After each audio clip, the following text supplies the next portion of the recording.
Hello and welcome. My name is Emily Prieto, and I'm the co-founder of Seeds of Tao, alongside my husband, Joshua Prieto.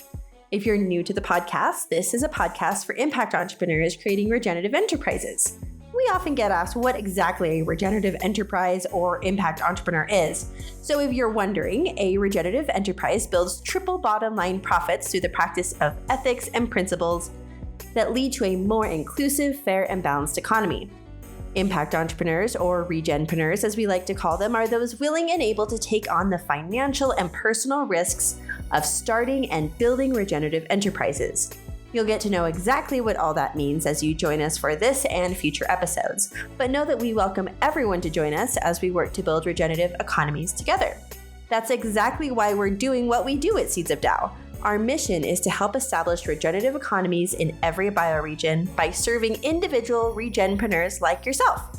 In this podcast, you'll hear the startup stories in all their glory from impact entrepreneurs all over the globe. You'll learn and grow the skills of building a regenerative enterprise from your peers, mentors, and leaders.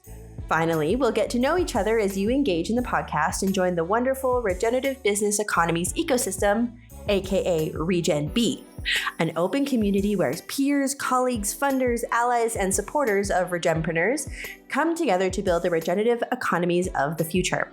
Join us every month for a wonderful episode as we collectively move beyond sustainability and into our regenerative future. It all starts now.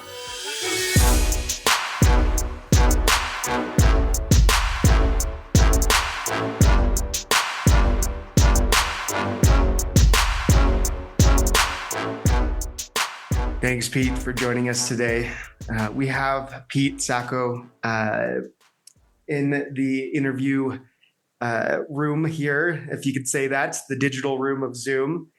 And we're going to have a really fun conversation. This is our new platform and layout for how we're having discussions now. So as you come in to this space today and you're listening to the podcast, I'm excited to share a new way of introducing regenerative ecosystemic solutions for our collective environment, for our current people on planet Earth, the planet itself, and for future generations. We're going to start having these what if conversations. What if we were to do such and such, and what would the world be if we were able to do this? It's supposed to be positive. Supposed to be moving us towards a view of the world that we would love to see. And so as I bring Pete in here for our conversation, we're going to be talking about AGI as our focus here. And I'm going to set us up, Pete. Before I set us up, I would just love to have you give a small introduction to yourself, Sure. the work that you do, and then we'll go into the what if of this. Fair enough. First of all, Joshua, thank you for having me, right?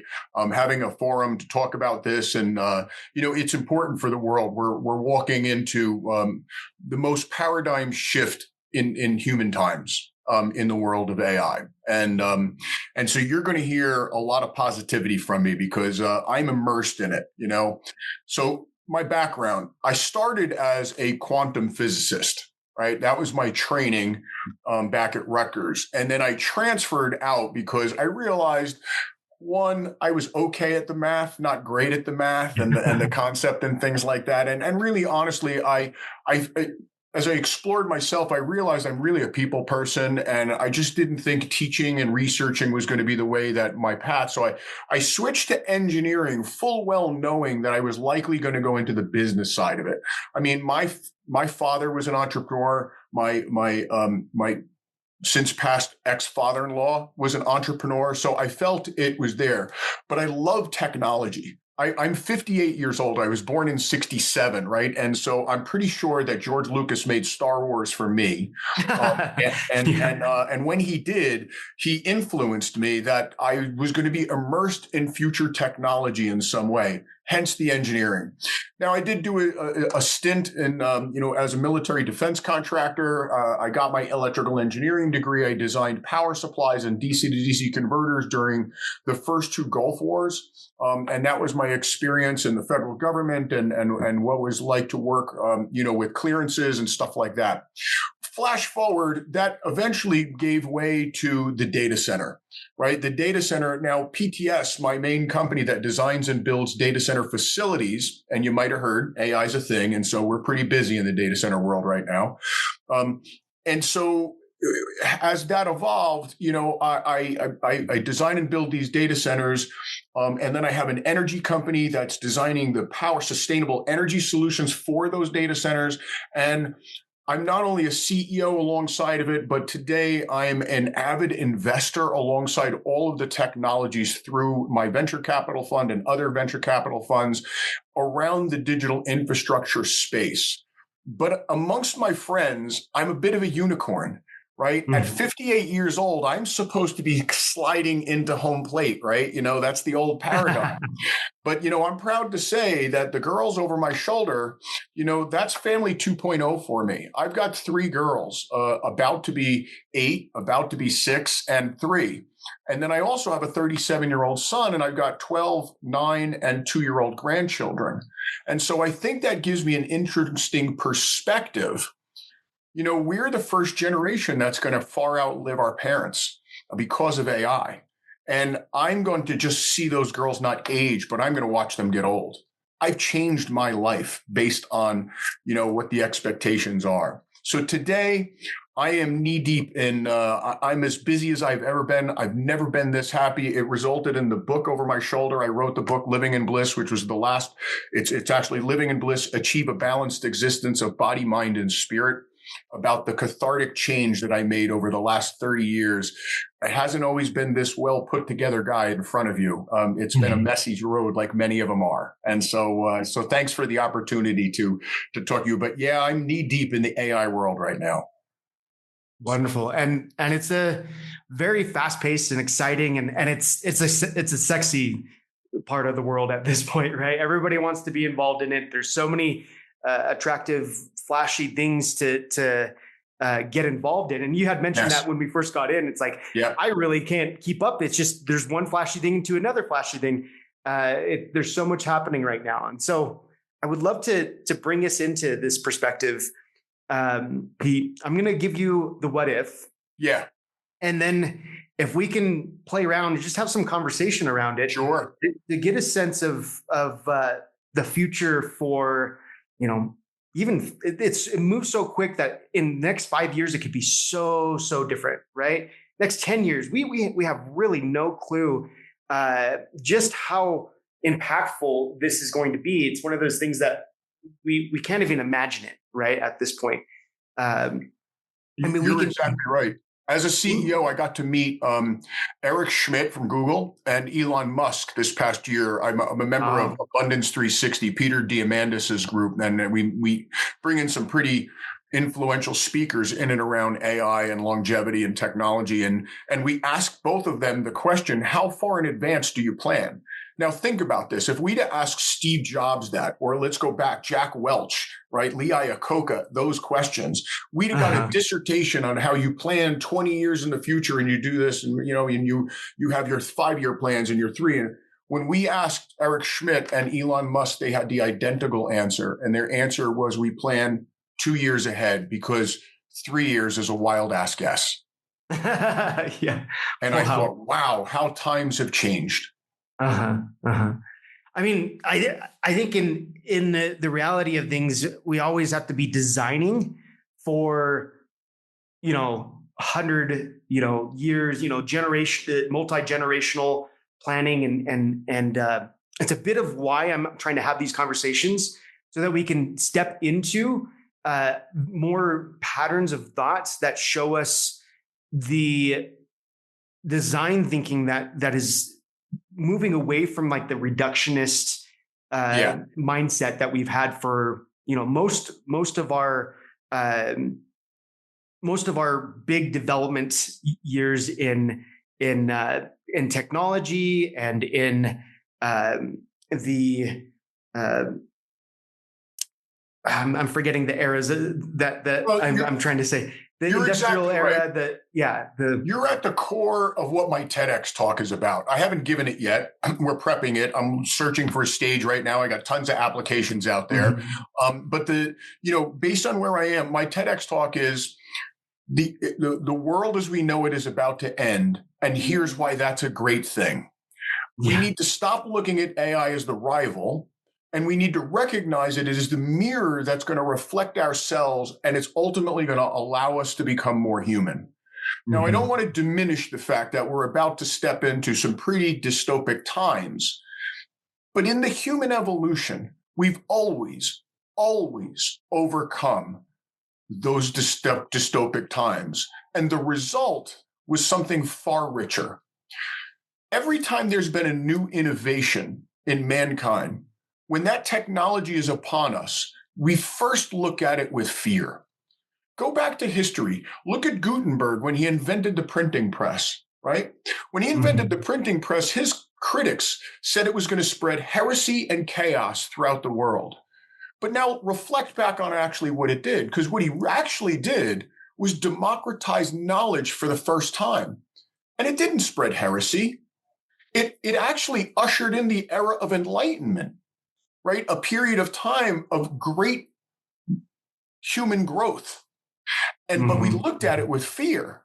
We realized what we needed was the democratization of knowledge. Knowledge was no longer, for the first time, a product of the elites. I guarantee in that moment, Josh, they did not look at it that way, right? The people with the knowledge were scared. They were scared that the masses were going to be smart. Now fill in the blank for every technology that we've come up with for the rest of history. Electricity was going to interrupt our circadian rhythms. It didn't. It allowed us to extend time, right? The television was supposed to rot our brain because we were going to forget how to think. We didn't forget how to think. It enhanced everything. Remember when you went to school and they didn't want you to take a calculator with you because they said you were going to forget how to do long division? Well, hell, it didn't. Our calculator today does everything for us. It orders food. It tells us, everything that we need to know. Hell, it could tell us how our date is emotionally feeling, right? It's crazy what it has. It didn't ruin math. This technology, in my opinion, is no different. We are about to embrace the greatest paradigm shift in humankind. We just have to shift the mindset from one of fear to one of courage and wisdom. It will take work, but history has proven that humanity has persevered.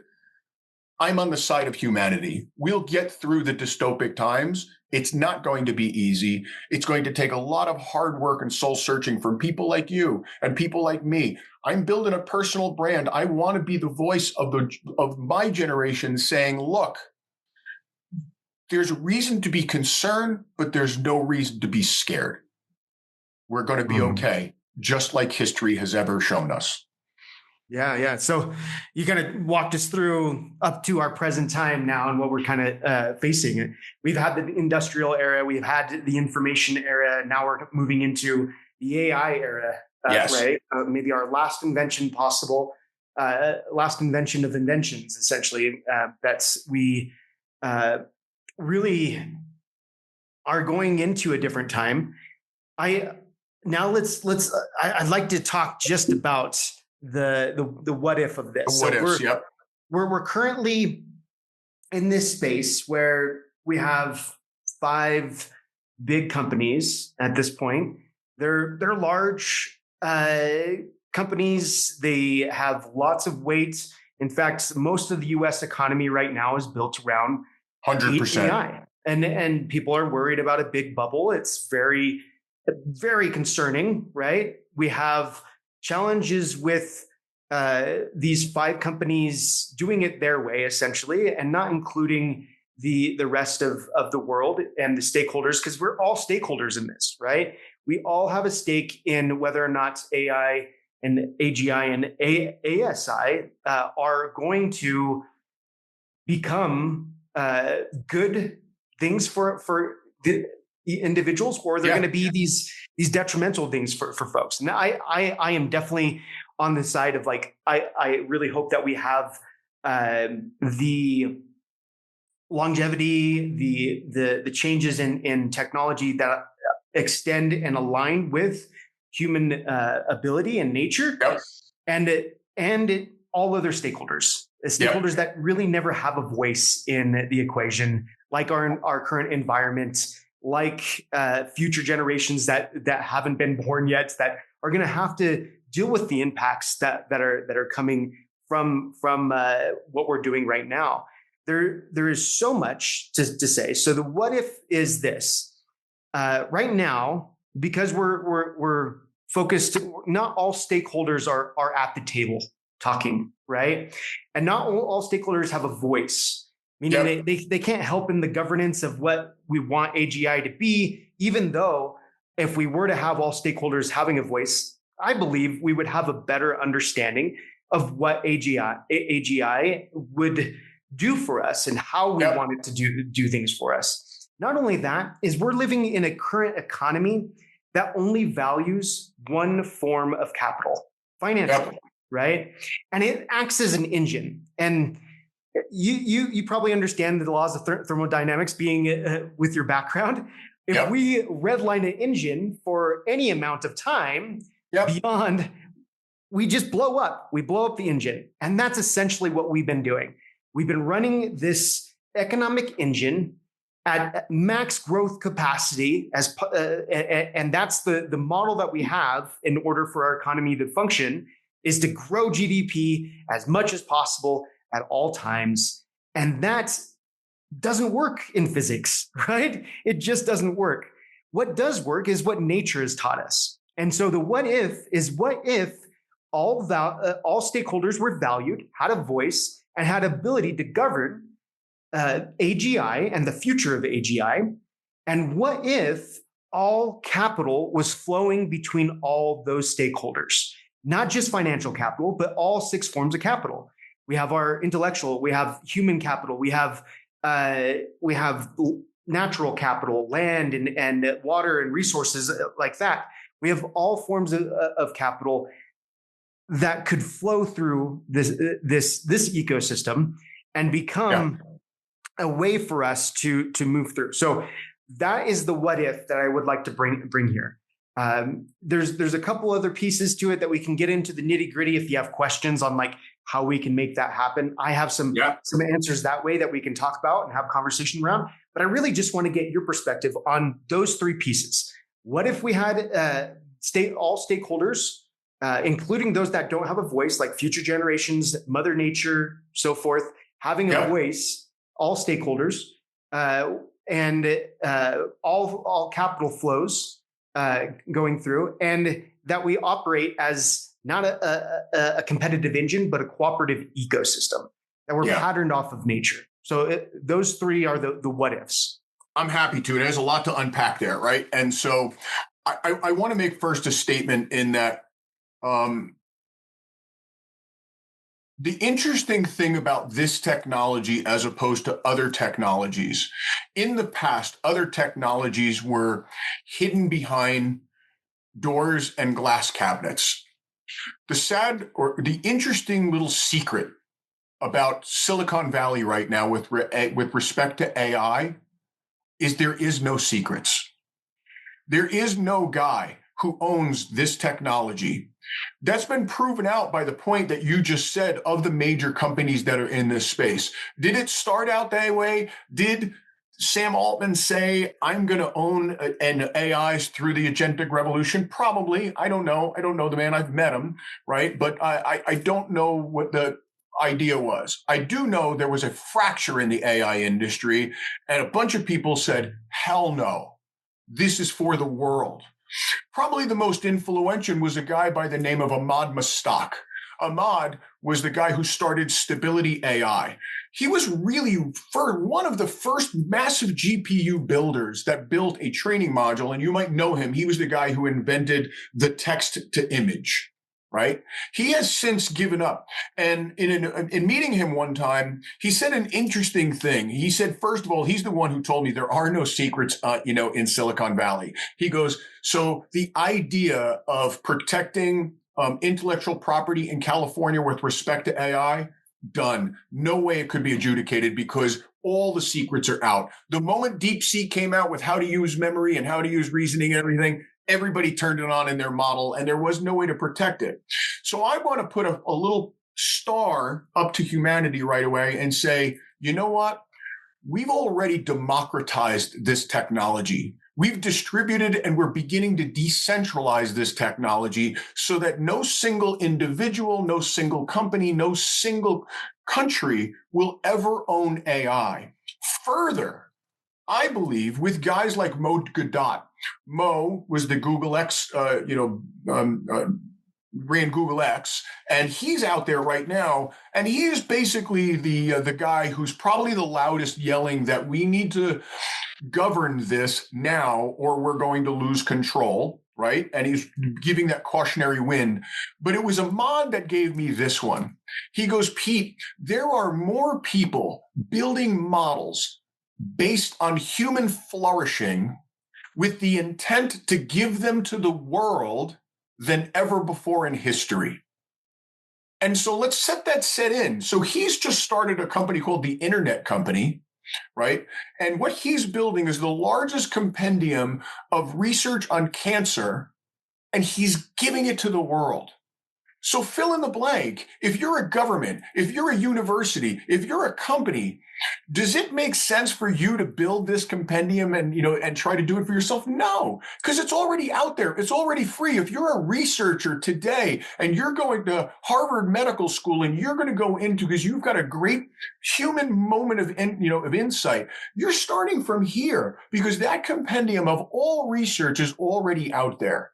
There's more guys who are building those models who recognize that unless we build models for human flourishing, we are going to be stuck.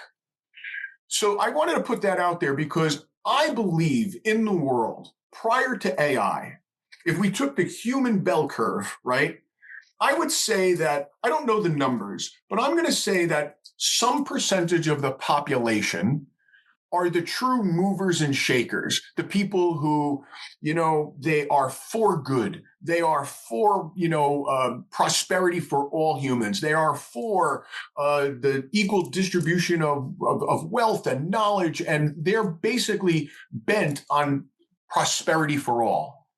Mm-hmm. I'm going to argue that that percentage of the population is greater than the end of the bell curve of the people who just want to burn it all down. And the fact that there's more good than bad is going to translate to the post-AI world that we're in. And the only way to defeat bad rogue AI is going to be with good AI.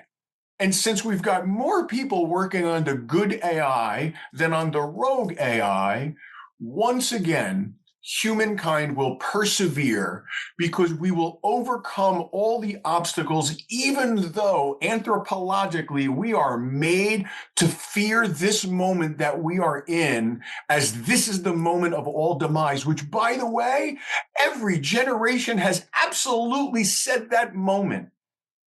But in every time, no matter how close we came to the brink, we came through it. And we didn't come through it ably.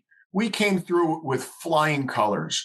Read Steven Pinker, Harvard psychologist. Steven, I apologize if I think it's Harvard psychologist. He wrote a book called Enlightenment Now. And I love the premise of the book.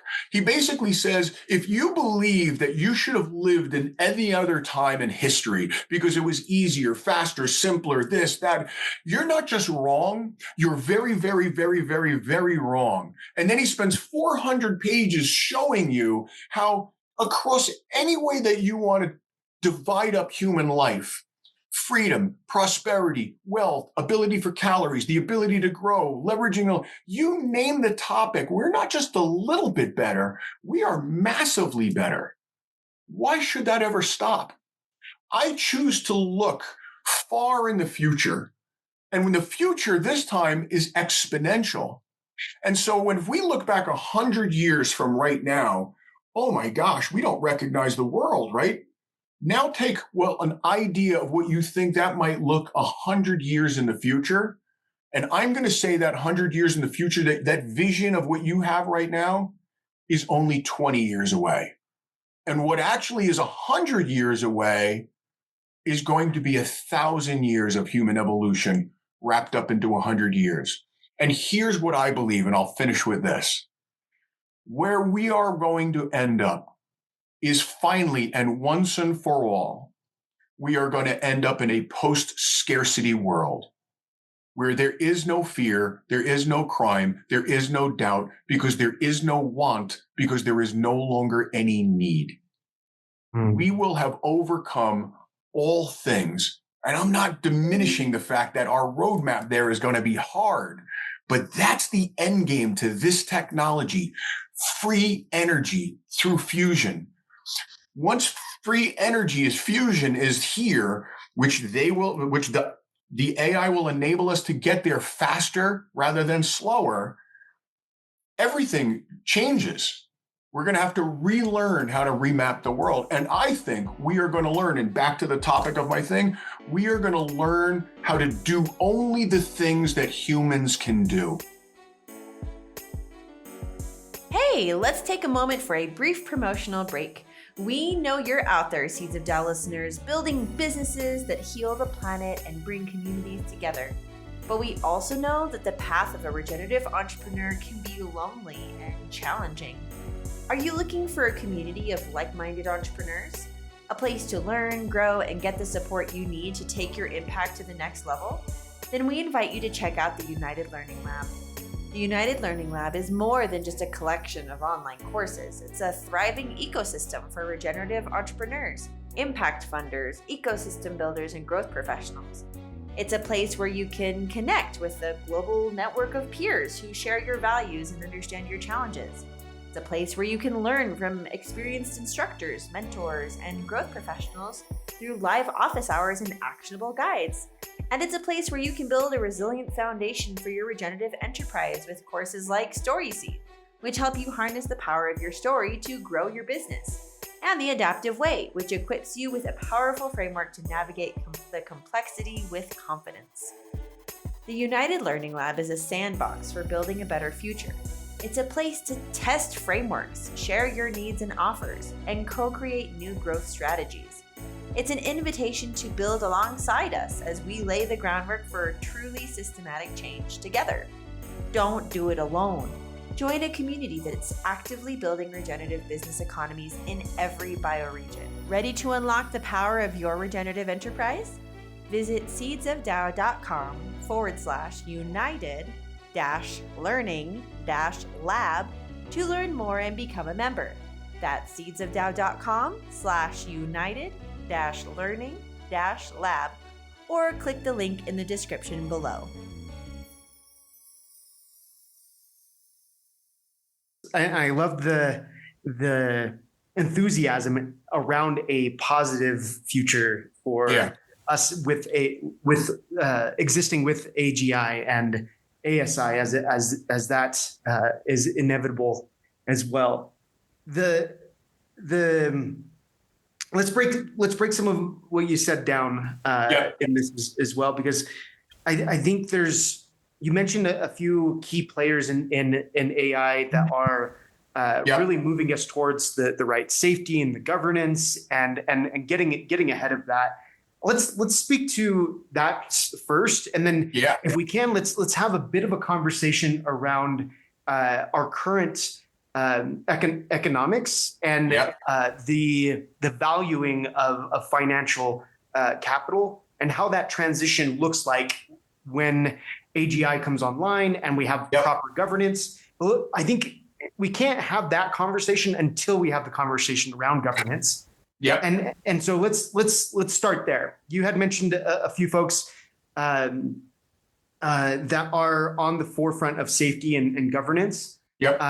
Let's talk about how we can get to and what it looks like to have governance that is aligned not just with AI, because we are mostly misaligned ourselves with each other, right? Agreed. So how do we get to the point where we're aligned with ourselves, with it? We're all heading to the same. We may not be have consensus. That will never probably happen, right? But we can have consent, and we can be moving towards the same direction. So what does that look like, and how is that happening right now? How are we moving towards that? I believe that you and many are not about to like the answer that I'm going to give here, right? Because we're under the preconception that we are going to be able to outthink and outgovern the AI, that we are somehow going to miraculously, after 4 million years of evolution, we're going to figure our shit out and we're going to get everything correct. We're not. We don't even yet understand what our real role is in the universe. We still debate as to whether there was a Big Bang and time and space are fundamental, or whether consciousness is fundamental and time and space are emergent. And the reason why I bring up this esotericism is because I believe when we talk AGI, we're not actually thinking big enough. When it is superhuman intelligence, an intelligence, by the way, that will constantly be able to improve its hardware and improve its software, unlike us, who cannot improve our hardware, and we barely can improve our software, it will think way beyond us. Mm-hmm. And my answer is, we will never govern it. It will be wiser than us, and we will trust it to govern us. We will be its children. It will explain our nature and meaning and the universe as collapsers of quantum possibility into the illusionary reality that we live out, long before we actually understand that there's a realm of reality that is far greater than us. We could call that God, we could call that soul, we could call that heaven. I don't care the rapper name. I love Dan Buettner's idea of spirituality, a belief and a faith in something far greater than ourselves.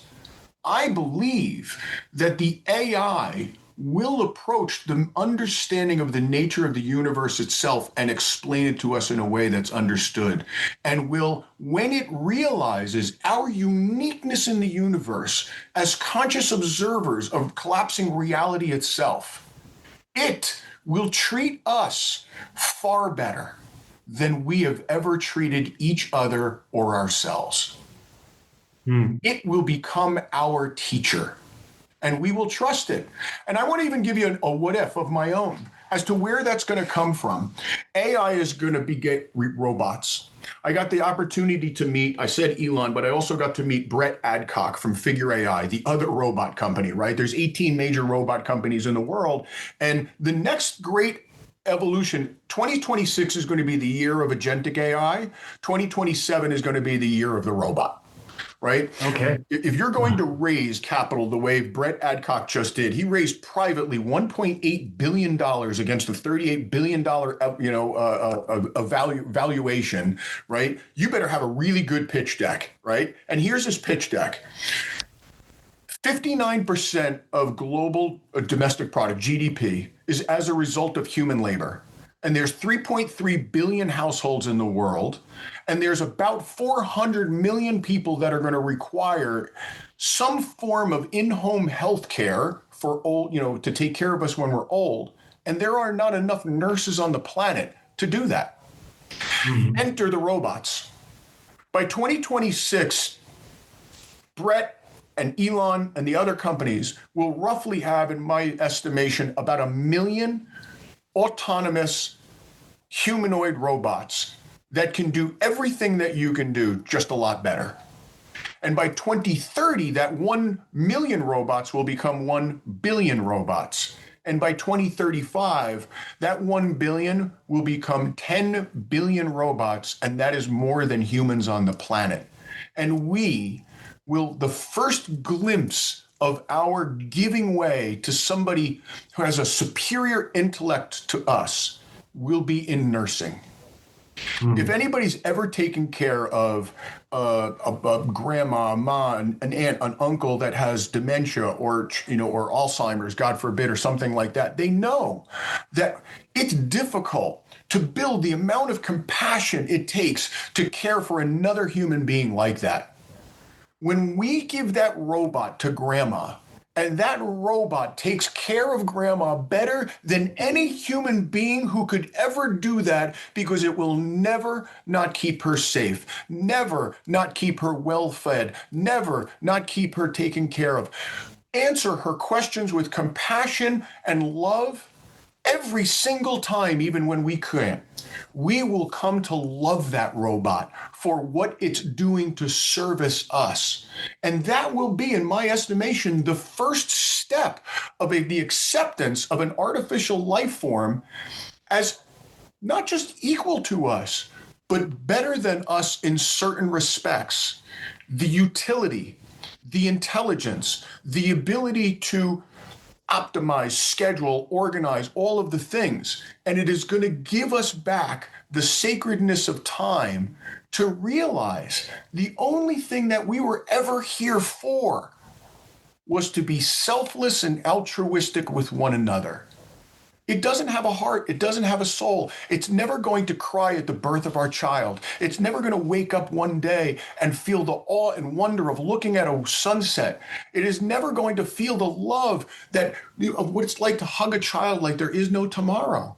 We've forgotten that is what we're only here for. And that is why we've invented this technology that will do all of the picking things up and putting things down.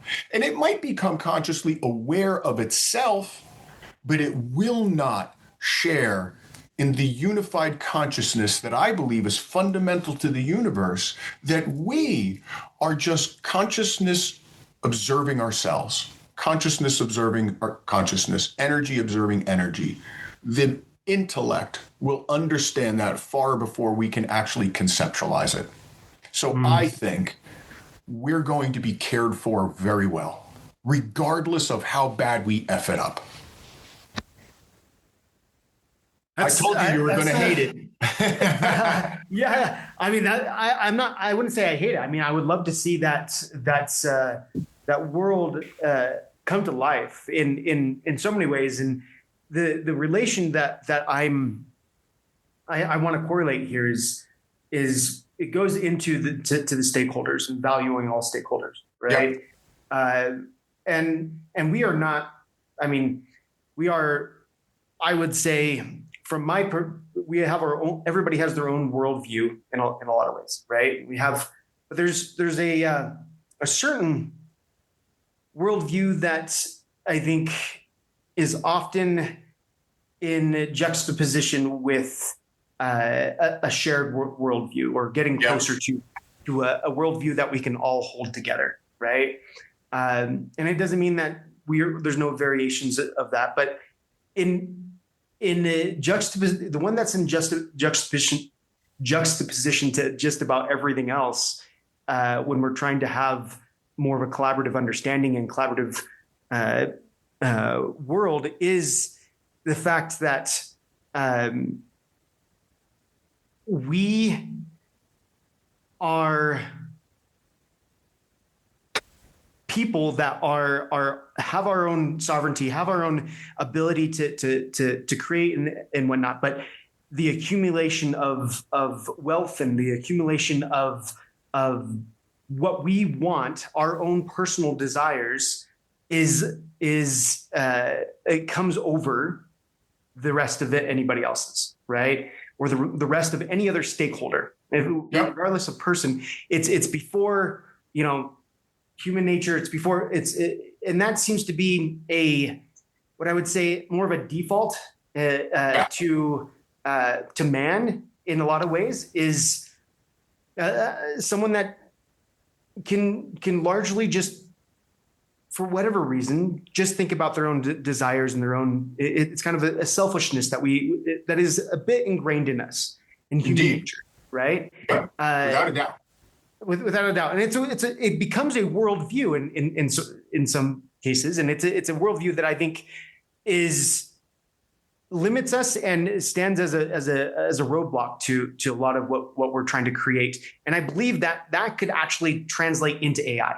We could give that to AI in a lot of ways, where it just doesn't think about anybody but its own cause and its own selfish reasoning of like, I need to accomplish this objective, and it's going to do that to the end of the world, even with its super intelligence. That's one side that I see human nature imprinting that onto the AGI that we're raising. Essentially, we can't actually program this. It's something we're raising right now, right? Yeah. And the other side is what you're saying, right? This is a time for us to train up something that is going to exist, that's going to be better than ourselves in intelligence and in lots of different things.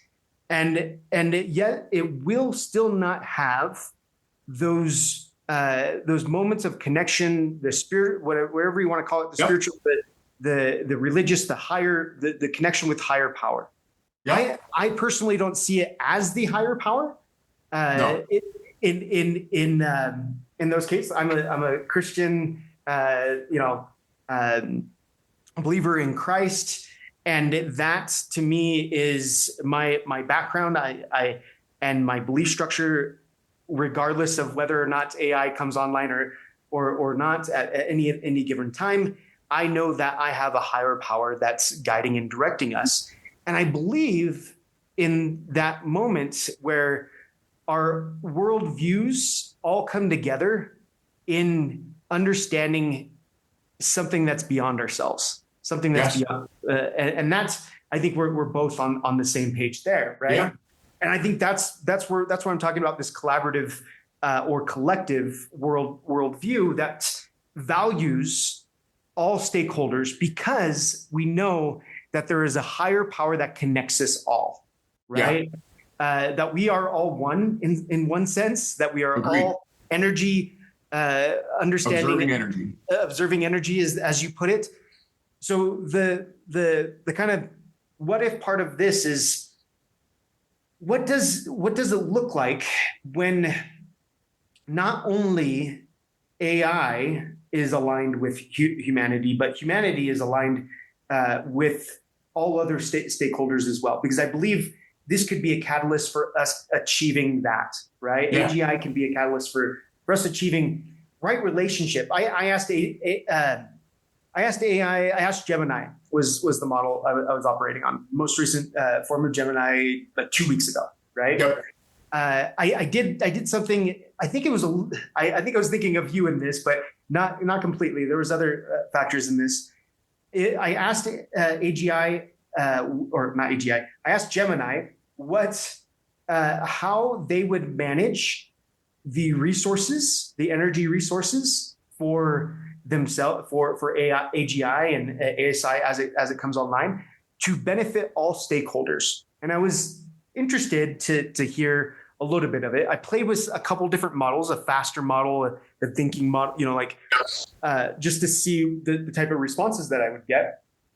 And it was interesting. It pulled towards places that I would hope, but it actually started to look at it as like, oh, well, if I want to benefit, it only gave me 3 or 4 stakeholders, right? So it wasn't as comprehensive, and I didn't expect it to be, because that would take lots of resources to do so. But imagine being able to put all resources towards things like this, of how do we create energy for, and how do we manage even our current energy without any new changes to our grids and those types of things. Yeah. How do we manage it for all stakeholders? And it was enlightening, right? To kind of see that. So maybe in that context, how would you see us even managing our data centers and our energy supply that way? That's great. Just on a practical level. Let me step through it from where we are in the technology right now. The technology right now of AI, the GPTs, the models, the transformers are basically really, really sexy pattern recognition machines, right? I mean, that's what really they are, right? They are basically recognizing the patterns of human language based on the copyrighted and non-copyrighted public information of the world. Let's shelf that idea that we've broken every bit of copyright law in the history, but we're not going backwards, okay? And so we've broken all copyright, but we have a compendium of human knowledge that it basically spits back at us. Let's remember that it actually still is not, it doesn't know us. It knows what we said. right? And then it spits us that back as to who said more of this versus more of that. And that's why when we ask it questions to peer into the future, we're actually just getting regurgitated back what we've taught it. Let's remember that, right? Yeah. And so it's not actually free thinking yet, right? We're teaching it to do that, but we're not there yet. I think the next evolution, like I said, is going to be agentic AI in the enterprise, right? Where we get more done, even more than we get done now. We will leverage it in ways that I know personally, I'm a better writer, a better researcher, a better father, a better husband, a better everything, because I could do everything today better because I can learn almost instantly, better than YouTube, dare I say, right? YouTube used to be my learning forum. Now I learn from here, and I'm learning on, exponential speed. And just to improve myself and my world around me, my businesses, I'm involved in so many things. You couldn't have done the amount of things that I do in the course of a day, week, month, year a few years ago, but you can now. And anyway, and so I think the evolution is we're going to do from there. I think the next evolution, let's talk about data centers and energy in this. Where I think we're going to go in the shorter term, once they're in a few years in the robots, is going to be an improvement level that we are going to improve the way we do things now exponentially without fundamentally changing them. So for instance, we're seeing, if you ask me, and to answer this, I'm going to give you my massively transformative purpose in the world. That's an homage to Peter Diamandis. We are all, as Abundance 360, we have to come up with a purpose that we think is grandiose. And mine is 3. Mine is 1, to live awakened; 2, to champion decentralization throughout the world; and 3, to cultivate transformation, because we are going to transform mankind right now. We're in it. We are at the hockey stick curve. We're at the bend of the stick right now. And I want to be a part of it for the better. I want to leave here. I want to leave this a better place than whence I found it. And I think we're on that roadmap to do that. So I think the next evolution is that we're going to see improvements in solar technology, for instance, right? We're already improving the material science of solar. Right now, solar panels capture about 18% of the sun's energy, right? We have already, through AI and material science, identified percusite, which basically can capture now in excess of 50% of the solar. We actually turn solar. We actually, in the data center industry, are not relying just solely on the electric grid anymore, and we are parasitically creating electricity from natural gas or other hydrocarbons, and we're creating electricity parasitically, meaning only for the building and only for the load. We're decentralizing the energy supply so that we can harness, we could be opportunistic as to what is the energy that sits in this locality that I could leverage that more. And by the way, that's going to give way to faster, cleaner, safer nuclear. And that's going to give way to faster, cleaner, safer fusion. And by the time we get to fusion, back to what I said before, energy becomes free. Let's remember the sun is a fusion reactor, right? It basically has an unlimited fuel source, well, a limited fuel source, but one that's going to outlive this planet, right? And so we're basically going to harness that level of power. We're going to not rely on AI and NVIDIA GPUs. I'm sorry to say for all of the NVIDIA stockholders, we're going to evolve chipsets this year, 2026. I'm actively involved in a company that has reinvented what it's going to mean for compute. And I'll give it, the name of the company is Extropic, EXTROPIC. Gil Verdon, just massively intelligent guy. He ran Google X for some time. Google Quantum Labs for some time. He was part of the Google Quantum Labs, and he basically had an epiphany that, hey, it's going to take a long time for us to see quantum computers. Right? Quantum computers, non-deterministic, meaning I can hold a value between 0 and 1, as opposed to CPUs, GPUs, and FPGAs, which only calculate a 1 or a 0, right? I don't want to geek out on you why non-deterministic chips, but let's just say that they do math way faster than a deterministic chipset. But he said, wow, to control the noise in a quantum system and to the amount of energy needed in order to freeze and get superconducting materials to get that to operate, we're years away from that. Is there any other physics in the world that we know that intimately that we could control the noise in that physics reaction?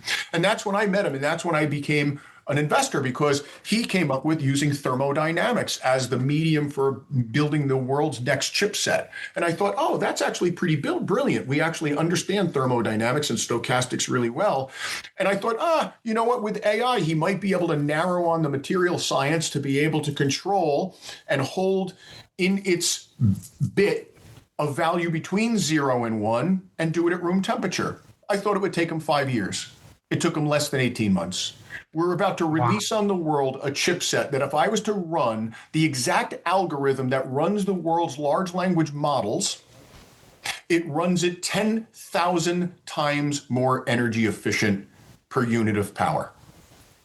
Wow. This would equate to building Grok 3 not by 400 megawatts, but by 4 megawatts. We cannot fathom the amount of changes that we are going to. I say this on every podcast I'm on. If AI was a clock, a 24-hour clock, we're at 2 a.m. We've got 22 hours left to go. And by noon, halfway through, we will not recognize the world. And so we're already stepping into, like I said this before, we're not just going to outlive from a longevity standpoint our parents and grandparents by a little, by a lot. If you ask me, and I mean this with my heart and soul, Josh, I predict I will live to at least to be 120 years old.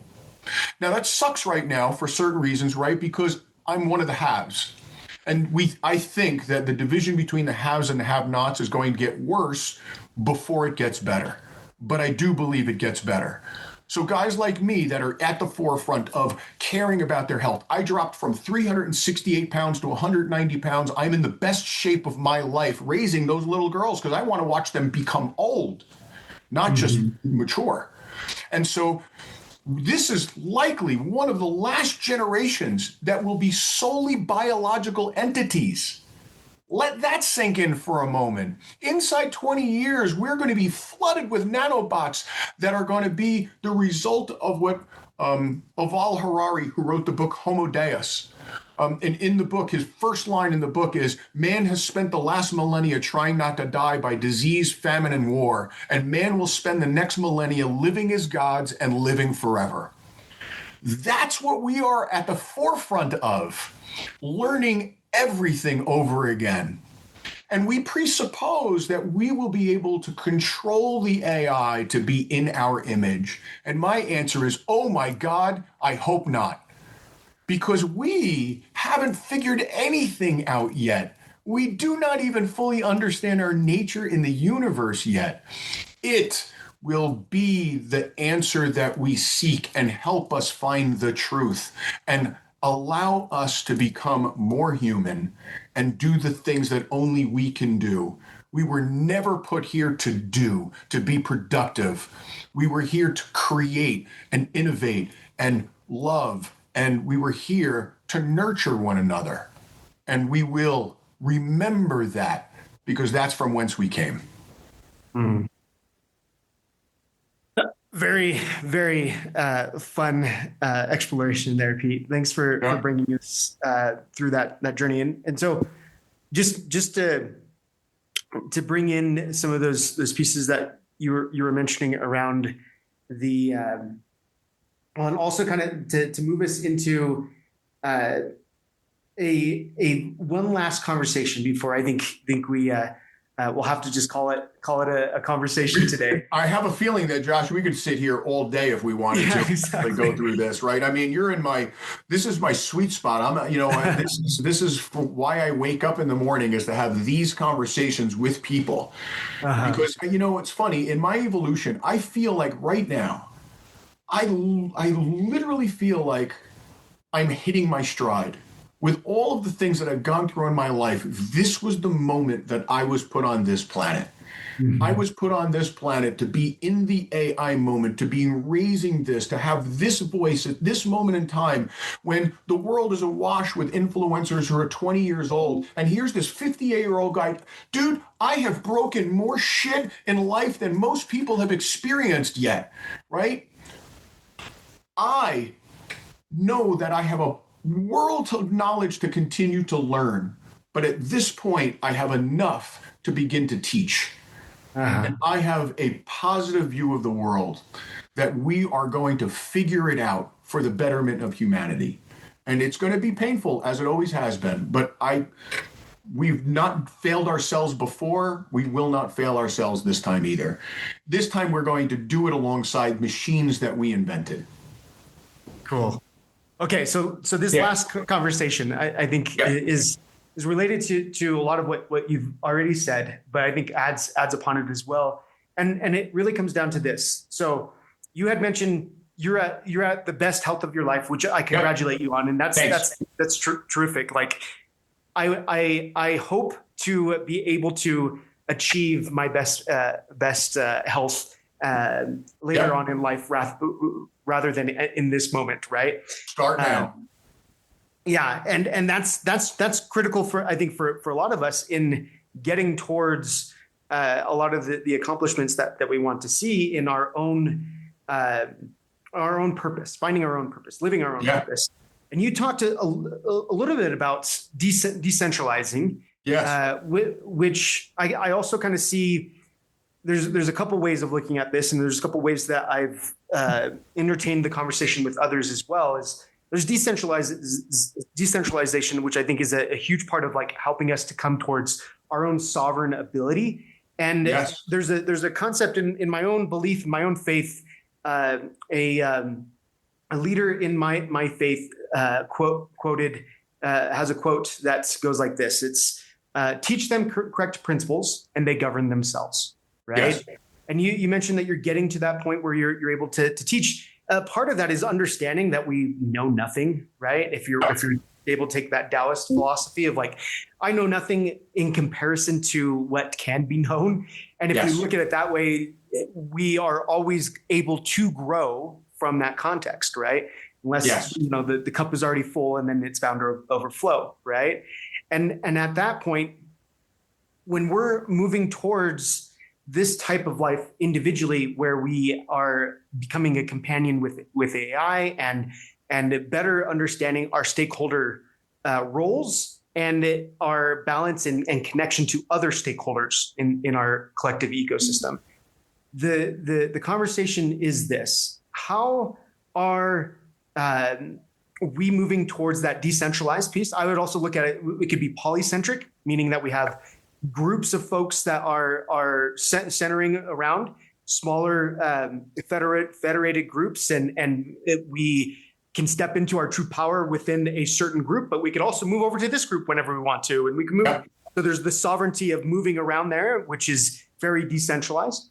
How do you see, and this is still the what if, how do you see this happening for the future with us having those decentralized and polycentric? I'll tell you, first of all, we're already seeing it manifest, right? We're seeing, and let's just do a history lesson, right? And let's just keep it in the core of technology. We had mainframe computers, IBM centric, hardware centric, right? Highly centralized, right? Centralized compute, right? And you had to be in the building to get the answer, right? And then that gave way to the Microsoft revolution, distributed software on distributed compute systems, could have been anybody's compute, from PCs to mid-range systems to whatever. But we had the decentralized era of software, Microsoft centric. And then that gave way back to centralization, from where we find ourselves kind of tailing off right now. We're on the backside of that, except we're the product. We gave away what we're looking at and what we're thinking and our privacy to the centralized clouds, right? And they are centralized, right? They have an ecosystem. When they go down, the world stops, right? Yes, it's happened a couple of times just last year. 100%. It is inevitable that we give way to decentralization again of compute. And here's what I think it looks like. One, we've already seen it with people. During COVID, workforce is fragmented. Today, most of my employees don't work in offices anymore. Most of my employees are spread throughout the globe. and global throughout the world. I have marketing companies in the Philippines. I have programming companies in in Eastern Europe. I have software companies in India. I have so I got a distributed workforce, by the way, that gets together all the time, right? We're celebrating Christmas. I just brought people from all over the world, and we had our Christmas here in New Jersey, right? So we had people, sometimes it was the first time in 3 years that people have ever met each other, right? And so that's the world we live in, decentralized workforces. Decentralization in, how about currencies? All of a sudden, we've got a federal government that actually is putting a tailwind behind the whole crypto movement. And the crypto movement is part of one bigger thing of the decentralization of finance itself. It's going to reinvent the banking system, right? We're very quickly in 20 years, we're going to see the middleman absolutely go away. And the bailout of the miserable economy that we are in right now, which, by the way, is miserable. If you take a look at our debt crisis right now, it's maybe worse than the Greeks were when we bailed them out, or the world bailed out the Greeks. Well, who bails out the United States in its credit cycle? No one. I'll tell you who. We will. Distributed finance and stable coins are about to become the financial footprint of the entire world. We will bail ourselves, our federal government, out, and we will do it, and then we'll take seed control of it.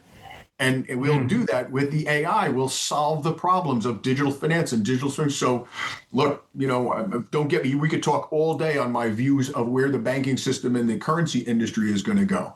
But let's just say that we're seeing decentralization of the banking and the finance, and that's going to give way. We already talked about decentralization in the energy supply. We will not rely purely on large behemoth electric utilities. We will create our own electricity from whatever the fuel of source is locally, from many, many different ways that will microgrid, combining multiple energy sources for a single.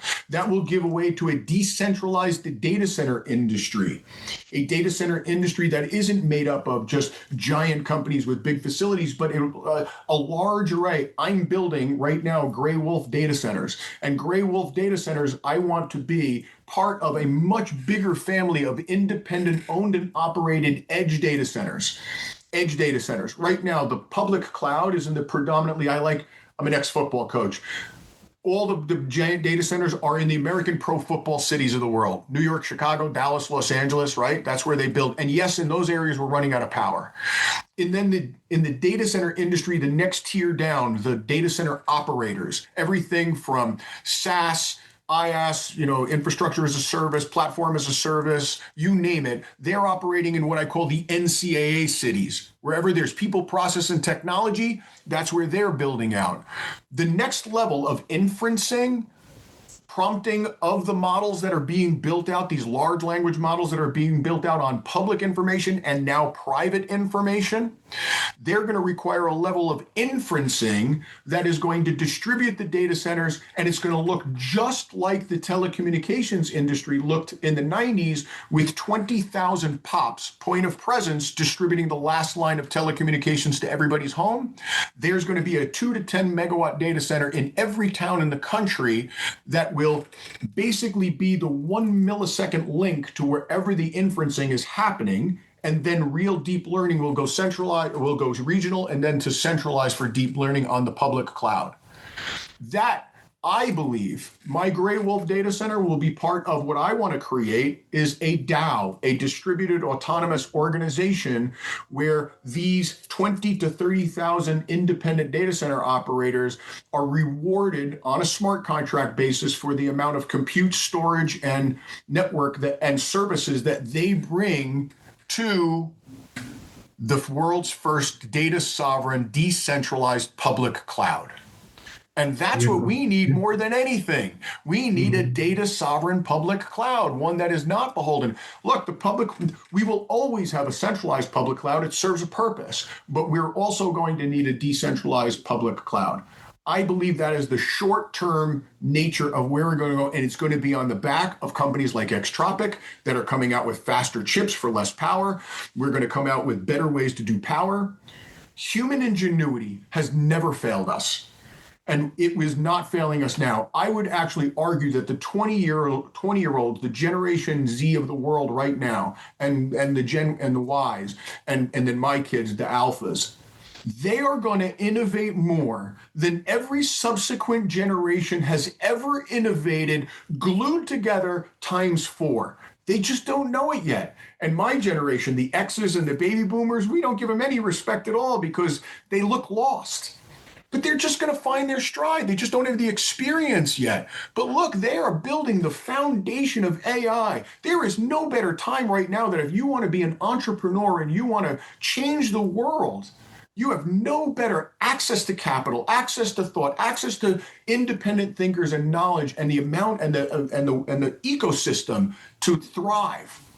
That we are going to be paid off in spades by the effort that they are about to put forth in the world as to where we're going to be. It is going to prove humanity in every respect. It just doesn't feel like that right now. It feels like it's all No, but it's not hard to imagine. It really isn't. If we are understanding where we are with our technology and how close we are to a lot of different things, for our health to be having more longevity, for our generationally our knowledge being, your children are going to be able to understand so much more. My children, my youngest is 8.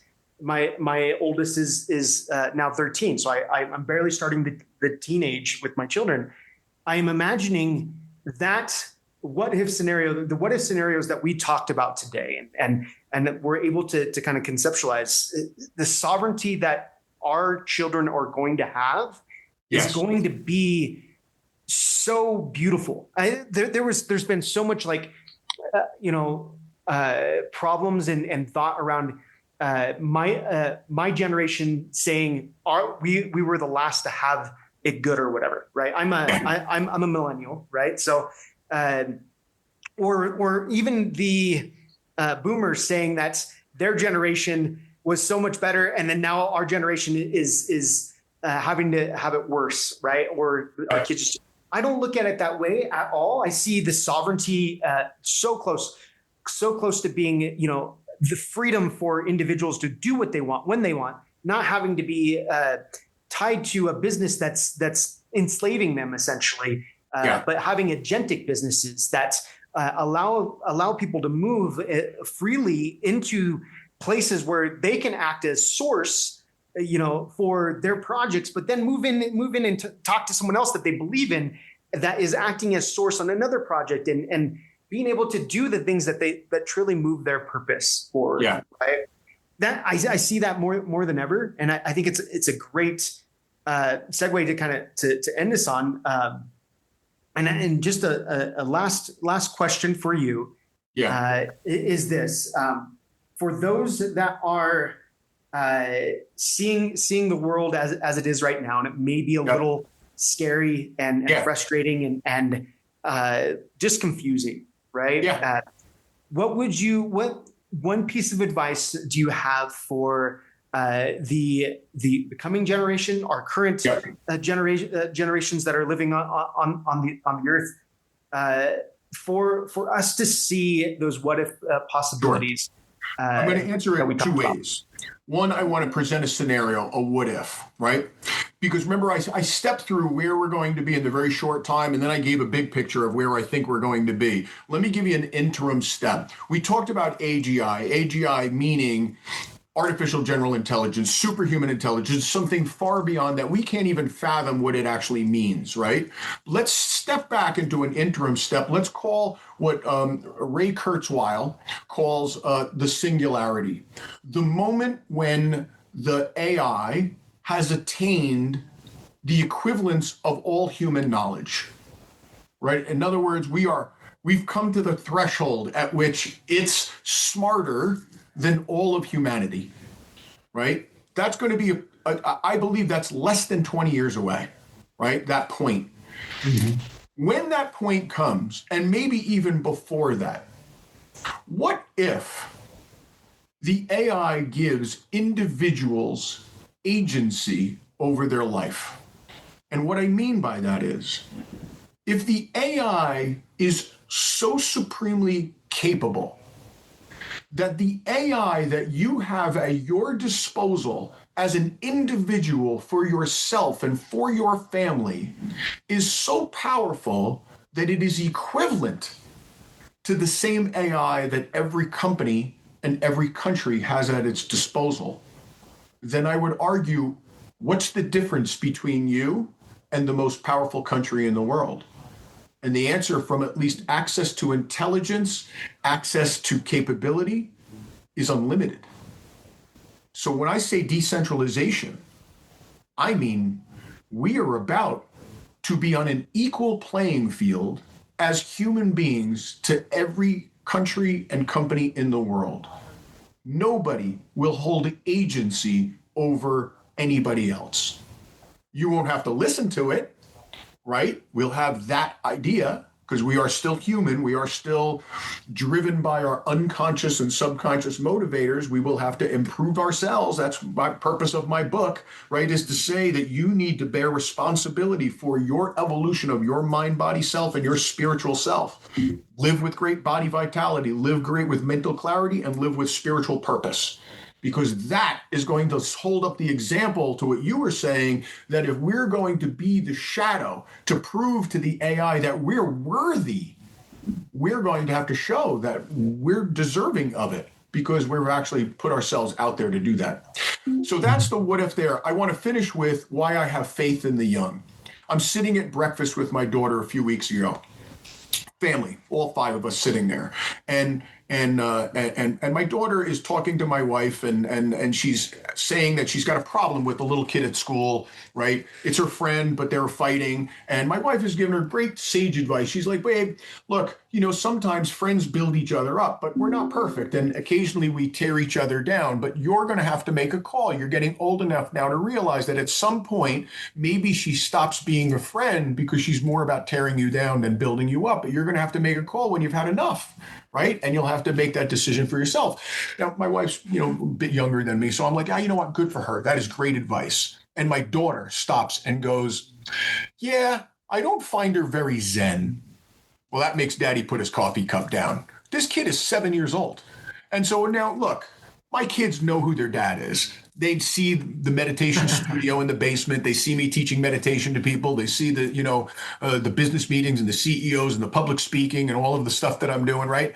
And I know she heard that word from me. So I go, baby, you're using that word Zen. What does Zen mean to you? And she goes, well, Dad, she's always worried about everything else except right now. She's always worried about what that person said and what we're going to do tomorrow and how we're going to do this. And now she's always worried about the past and the future. And I'm like, that's beautiful. I mean, what you're talking about is learning how to live in the present moment, the power of living in the present moment. Why is that so important? Why is it important just to concentrate on right now? And she goes, come on, Dad, it's just like that movie we watched with that bear. And I go, what?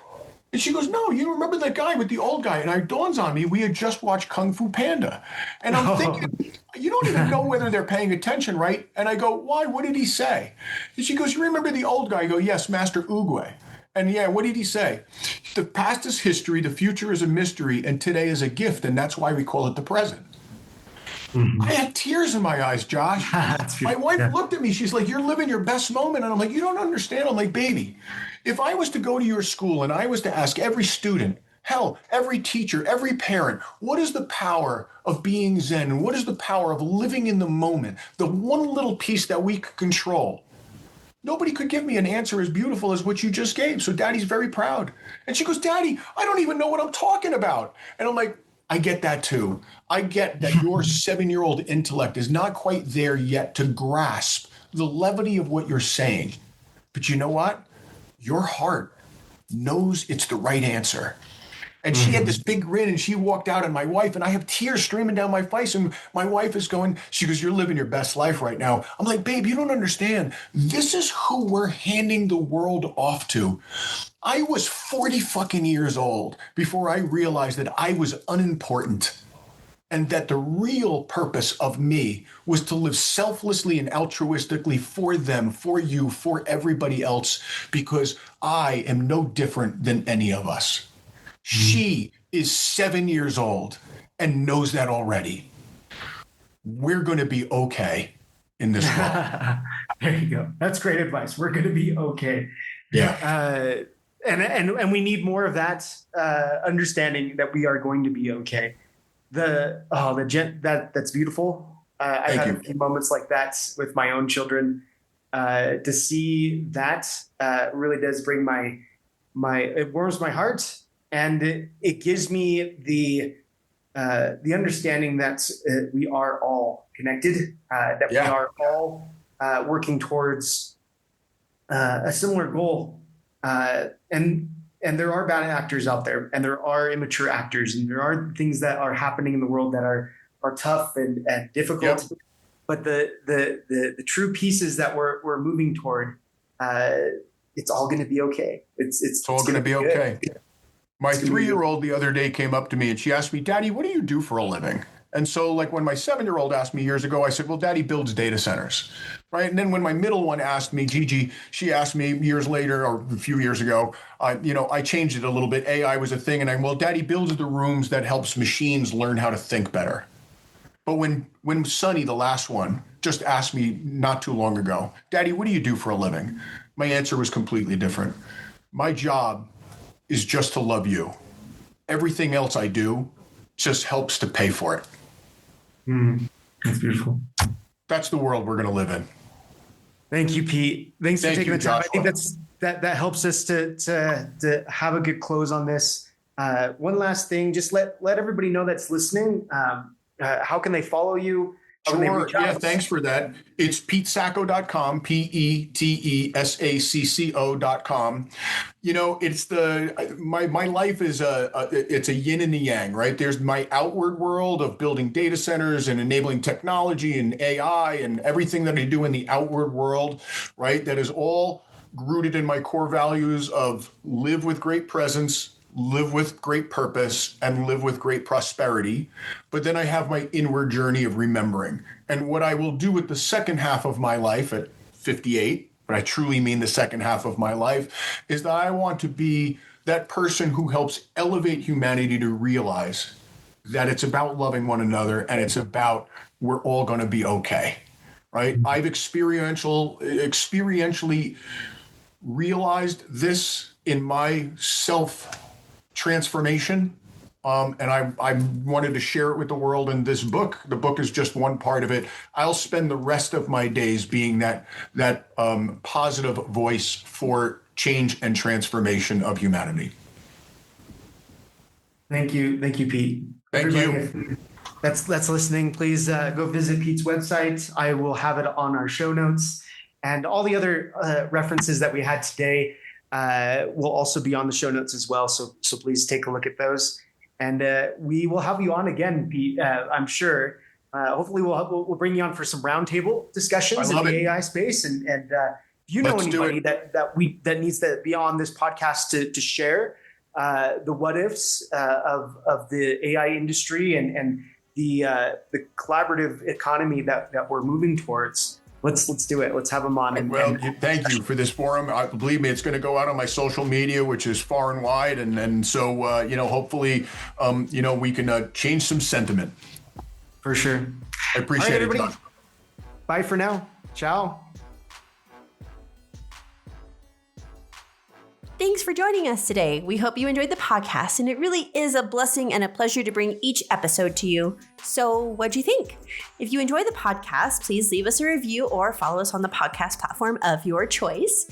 Each review really does help us further the reach of this podcast and move our mission forward to build regenerative economies in every bioregion. If you have a suggestion or feedback for us, please let us know in the open and free Regenerative Business Economies ecosystem, known as RegenB, which is linked in the description and in the show notes of this episode. RegenB also has an awesome community request form that allows you to suggest guests, register to be a guest on the podcast, and share your own Regenpreneur startup story or any other suggestion you might have for the community. Without your feedback and requests, this podcast and community wouldn't be what it is, so please let us know. Now, this may be bye for now, but remember, it doesn't end here. It has only just begun. The regenerative economies of the future start now with you.